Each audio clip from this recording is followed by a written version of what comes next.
धाराशिव जिल्ह्यात यांचं वस्त्रहरण करू, अन्यथा यांचं पाठिंब्याचं पत्र घेऊनच घरला जाऊ. व्हॉट्सअप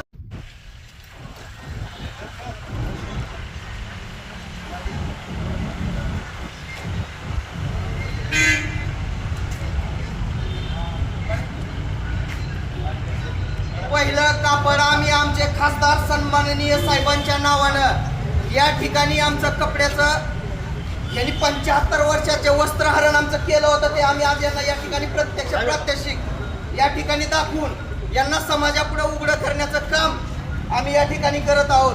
पत्र द्या.